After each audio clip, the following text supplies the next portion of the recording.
हे दोस्तों नमस्कार। एक बार फिर से स्वागत है आपके अपने यूट्यूब चैनल देव जी के ट्रिक्स में। तो दोस्तों हम लोग यहाँ पर यूपी जी के टेस्ट लगाएंगे जो कि आपको डेली यहाँ पर रात 9:30 बजे यह आपका यूपी जी के टेस्ट कराया जाता है। और यहाँ पर बिल्कुल हम लोग क्रम से पढ़ रहे हैं जो कि आज के टॉपिक में हम लोग पढ़ेंगे सांस्कृतिक झलक, जिसमें से कला, उत्सव, पर्व, त्यौहार, मेले, संग्रहालय ये आपको देखने को मिलेंगे। काफ़ी अच्छे यहाँ से प्रश्न बनते हैं और आपके एग्जाम में आते हैं। आपका एग्जाम ये कह सकते हैं आरओ या कोई भी हो यूपी संबंधित सभी में आपको देखने को मिलेंगे। तो चलते ही स्टार्ट करते हैं। गुड इवनिंग सभी को। खाना वगैरह खा लिया सभी लोगों ने? बैटरी चार्ज कर लिया ना? चार्ज कर लिया करिए, क्योंकि बाद में कहते हो तो हमारी बैटरी डाइड होने वाली है, बिल्कुल जाने वाली है। ठीक है, तो पहले से चार्ज कर लिया करो, बैटरी को भी और खुद को चार्ज कर लिया करिए। ठीक है, चलिए तो स्टार्ट करते हैं। यहाँ पर नेक्स्ट क्लास जो आपकी होनी है वो आपकी कह सकते हैं जीके की होने वाली है 10 बजे से। ठीक है, जीके की 10 बजे से होने वाली है। तो रात 10 बजे आपको जीके की क्लास भी लेना है। ठीक है, आरओ की है जो कि आपके मॉडल टेस्ट पेपर आपके तैयार हो चुके हैं, उनकी आपकी नेक्स्ट क्लास होगी। ठीक है, गुड इवनिंग सभी को। चलिए स्टार्ट करते हैं। यहाँ पर प्रश्न आपका दिया गया है कि राज्य में संस्कृत विभाग की स्थापना कब की गई? राज्य में संस्कृत विभाग की स्थापना कब की गई थी? 1 का जवाब देना है आपको। तो संस्कृत विभाग की स्थापना जो की गई थी यह आपकी की गई थी, ऑप्शन राइट आपका बी हो जाएगा, 1957 में। कब की गई थी? 1957 में की गई थी। ठीक है, और यहाँ पर नेक्स्ट प्रश्न को आते हैं कि भातखंडे संगीत संस्थान कहाँ है? भातखंडे संगीत संस्थान कहाँ पर है? तो यहाँ पर ये जो आपका बनवाया गया था पंडित विश्व नारायण भातखंडे के प्रयासों से बनाया गया था। और ऑप्शन आपका हो जाएगा 3rd नंबर, आपके लखनऊ में है। कहाँ पर है? आपके लखनऊ में है। ठीक है, और अगले प्रश्न की ओर बढ़ते हैं। प्रश्न आपसे कह रहा है राज्य ललित कला अकादमी कहाँ है? राज्य ललित कला अकादमी कहाँ है? 3 का जवाब। तो राज्य ललित कला अकादमी यहाँ पर जवाब हो जाएगा ऑप्शन राइट आपका बी नंबर, आपके लखनऊ में है। ठीक है, लखनऊ में है। और ये कला और कलाकारों को, ठीक है, कला और कलाकारों को प्रोत्साहित करने के लिए बनाया गया था। ठीक है, और इसकी स्थापना जो आपकी हुई थी, इसकी स्थापना आपकी जो हुई थी 8 फरवरी 1962 को। ठीक है, 8 फरवरी 1962 को हुई थी। अगला प्रश्न यहाँ पर है कि उत्तर प्रदेश संगीत नाटक अकादमी की स्थापना कब की गई? उत्तर प्रदेश संगीत नाटक अकादमी की स्थापना कब की गई? 4 का जवाब। तो यहाँ पर याद रखिए ये भी आपके कहाँ पर है? आपके कह सकते हैं कि आपके लखनऊ में। और इसकी स्थापना 1963 में आपकी की गई थी। ठीक है, 1963 में 13 नवंबर 1963 को की गई थी। ठीक है, और अगले प्रश्न को आते हैं। प्रश्न आपसे कह रहा है कि अयोध्या शोध संस्थान की स्थापना कब की गई? अयोध्या शोध संस्थान की स्थापना कब की गई? तो अयोध्या शोध संस्थान ऑप्शन राइट आपका यहाँ पर फर्स्ट हो जाएगा 1986 में। ठीक है, कहाँ मतलब कब की गई? तो 18 अगस्त 1986 को तुलसी स्मारक भवन अयोध्या में की गई। ठीक है, और यहाँ पर अगले प्रश्न को आते हैं। प्रश्न आपसे कह रहा है कि सारनाथ का सिंह स्तंभ किस काल की कला का सर्वोत्तम नमूना है? सारनाथ स्तंभ।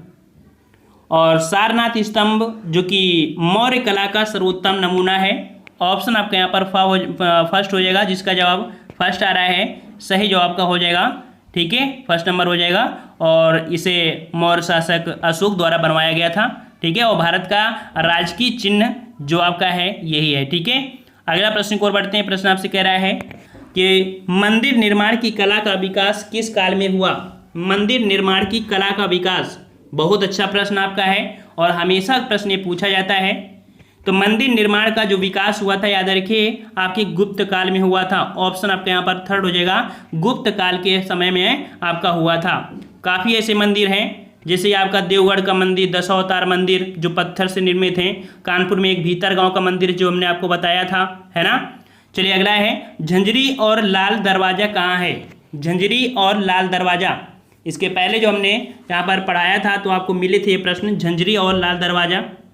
तो जवाब 8 का ऑप्शन राइट आपका यहाँ पर हो जाएगा, आपका यहाँ पर डी नंबर जौनपुर। ठीक है, कहाँ पर आपके हैं, तो आपके जौनपुर में। और जौनपुर में और भी चीज़ें हैं, जैसे हमने बताया था कि अटाला मस्जिद है ना, अटाला मस्जिद था, ये चीज़ बताया था सर की इब्राहिम द्वारा। चलिए अगला प्रश्न आपसे पूछा है कि आसफ-उद-दौला का इमाम बाड़ा कहाँ है। आसफ-उद-दौला का इमाम बाड़ा कहाँ है। आसफ-उद-दौला का इमाम बाड़ा कहाँ पर है, बिल्कुल सही है, ऑप्शन आपका यहाँ पर फर्स्ट हो जाएगा, आपके लखनऊ में है। ठीक है, जो आपको बड़ा इमाम बाड़ा के नाम से जानते हैं। ठीक है, तो बड़ा इमाम बाड़ा हो जाएगा फर्स्ट नंबर। ठीक है, और अगले प्रश्न की ओर बढ़ते हैं। प्रश्न आपसे अगला पूछा गया यहाँ पर कि मध्यकाल में उत्तर प्रदेश की मुख्य चित्रकला शैली थी। उत्तर प्रदेश में यहाँ पर देख सकते हैं कि मध्यकाल में उत्तर प्रदेश की मुख्य चित्रकला शैली जो थी, ये शैली आपकी जो आपकी है, मध्यकाल में उत्तर प्रदेश की मुख्य चित्रकला शैली जो थी, ये आपकी आगरा।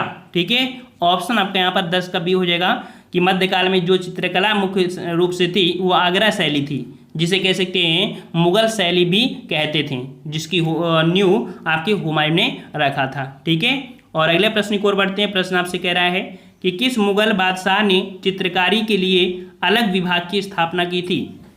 चित्रकारी के लिए अलग विभाग से जो स्थापना किया था, याद रखिएगा, ये आपके कौन थे, ऑप्शन बी हो जाएगा आपके अकबर। ठीक है, ऑप्शन आपका बी हो जाएगा, अकबर ने चित्रकारी के लिए अलग विभाग की स्थापना किया था। ठीक है, और अगले प्रश्न की ओर बढ़ते हैं। हाँ, यहाँ पर अकबर के दरबार में जैसे दसवंत, बसावन, महेशलाल, मुकुंद, ठीक है, ये इनके दरबार में रहते थे, जो चित्रकार के रूप में प्रमुख थे। और अगले प्रश्न की ओर बढ़ते हैं। प्रश्न आपसे कह रहा है कि किस मुगल बादशाह के काल में चित्रकला अपने चरमोत्कर्ष पर थी। किस मुगल बादशाह के काल में चित्रकला अपने चरमोत्कर्ष पर थी।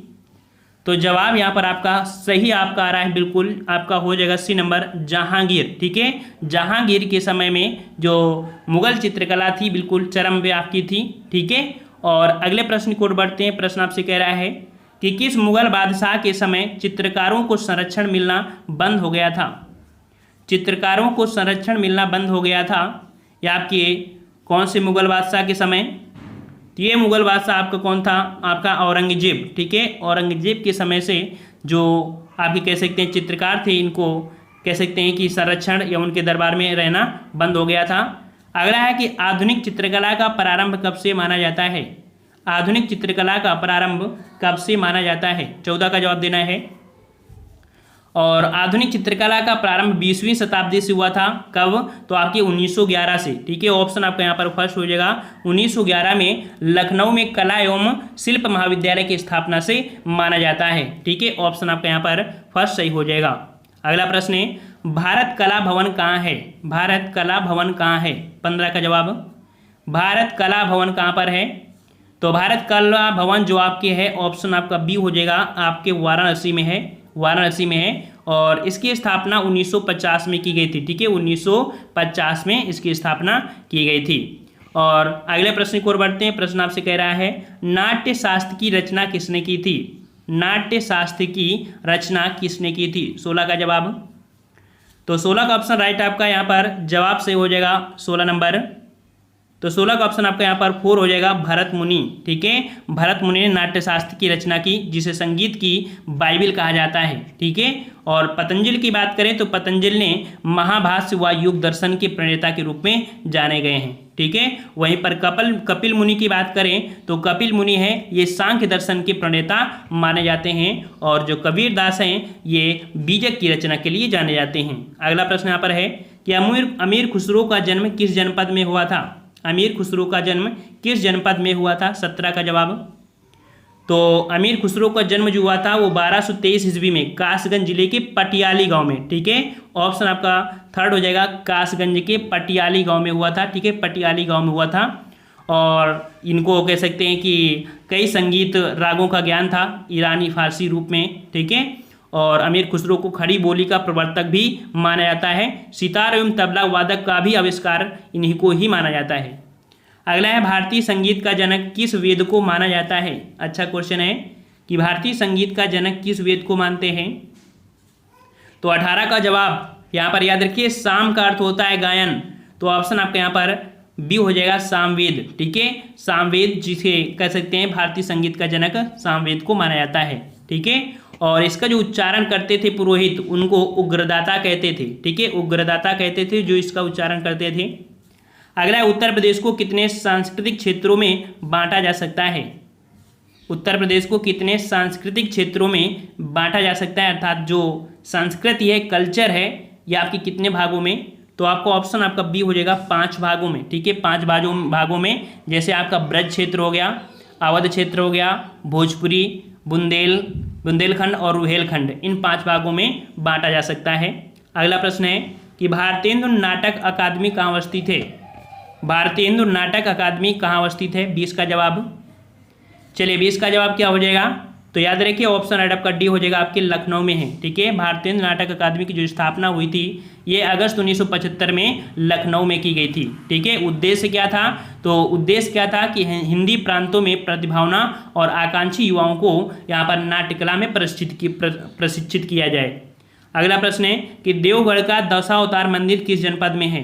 देवगढ़ का दशावतार मंदिर किस जनपद में है? 21 का जवाब देना है। और 21 को ऑप्शन राइट आपका यहाँ पर याद रखिएगा कि देवगढ़ का दशावतार मंदिर आपकी कहाँ पर है? ऑप्शन आपका 21 का हो जाएगा, आपका यहाँ पर सेकंड नंबर आपके झांसी में है। कहाँ पर है? आपके झांसी में है। और अगले प्रश्न की ओर बढ़ते हैं। प्रश्न आपसे अगला पूछा गया है, कह रहा आपसे यहाँ पर देखो, यहाँ पर 21 नंबर में कि ऑप्शन के अकॉर्डिंग देना बताना है यहाँ पर। ठीक है, वैसे आपका देखा जाए तो ये ललितपुर जनपद में पड़ता है। ठीक है, ललितपुर जनपद में पड़ता है। ऑप्शन यहाँ पर आपका दिया नहीं है, तो इस हिसाब से जो ऑप्शन पास में लगे उसी को लगा देना है यहाँ पर। ठीक है, चलिए अगला प्रश्न आपसे यह है कि कला एवं शिल्प महाविद्यालय के प्रथम भारतीय प्राचार्य कौन थे? कला एवं शिल्प महाविद्यालय के प्रथम भारतीय प्राचार्य कौन थे? तो ये थे आपके असित कुमार हलदार। ठीक है, कौन थे? असित कुमार हलदार थे। ठीक है, इनको महाविद्यालय का प्रथम कह सकते हैं प्राचार्य बनाया गया था। और अगले प्रश्न की ओर आते हैं। प्रश्न आपसे अगला पूछा गया यहाँ पर, कह रहा आपसे कि मेघदूत श्रृंखला किसने चित्रित की थी? मेघदूत श्रृंखला किसने चित्रित की? 23 का जवाब। 23 को ऑप्शन राइट आपका जवाब आपका थर्ड हो जाएगा, आपके हरिहर लाल मेढ़। ठीक है, किसने? हरिहर लाल मेढ़, इन्होंने रचित किया था, अपने दृश्य चित्र दैनिक जीवन पर आधारित थे। ठीक है, और अगले प्रश्न की ओर बढ़ते हैं। प्रश्न आपसे कह रहा है जनजाति एवं लोक कला संस्कृति संस्थान की स्थापना कब की गई? तो यहाँ पर जनजाति एवं लोक कला संस्कृत संस्थान, तो याद रखिए ये भी आपके लखनऊ में ही है। ठीक है, लखनऊ में ही है। ये जनजातियों की लोक कला से संबंधित है, उनके संरक्षण से, उनके संवर्धन से संबंधित है। और इसकी स्थापना आपकी 1966 में की गई थी। ऑप्शन आपका यहाँ पर फर्स्ट हो जाएगा 1966, माफ करिए 1966 आपका हो जाएगा, यहाँ पर बी नंबर आपका हो जाएगा। ठीक है, 1966 नंबर आपका हो जाएगा। ठीक है, और अगले प्रश्न की ओर बढ़ते हैं। प्रश्न आपसे कह रहा है कि भारतीय कला परिषद किस जनपद में है? भारतीय कला परिषद किस जनपद में है? 25 का जवाब। तो जवाब यहाँ पर आपका हो जाएगा 25 को ऑप्शन यहाँ पर 4 हो जाएगा, आपके वाराणसी में। भारतीय कला परिषद किस जनपद में है? तो आपके वाराणसी में है, याद रखिएगा। ठीक है, और अगले प्रश्न की ओर बढ़ते हैं। प्रश्न आपसे कह रहा है कि कला एवं शिल्प महाविद्यालय के किस प्राचार्य ने ग्राफिक्स विद्या प्रारंभ की? ग्राफिक विद्या जो प्रारंभ किया था, या आपकी किसने प्रारंभ किया था? तो जवाब आपका हो जाएगा यहाँ पर बी नंबर, आपके ललित मोहन ने। ठीक है, किसने किया था? आपके ललित मोहन ने कला एवं शिल्प महाविद्यालय के प्राचार्य भी बने थे और इन्होंने प्रशिक्षित प्राप्त किया था। तो यहाँ पर कह सकते हैं ये लंदन से प्रशिक्षित होकर आए थे। ठीक है, लंदन से आए थे 1945 में। और अगले प्रश्न की ओर बढ़ते हैं। प्रश्न आपसे कह रहा है कि उत्तर प्रदेश विधानसभा में किसने भित्ति चित्र चित्रित की?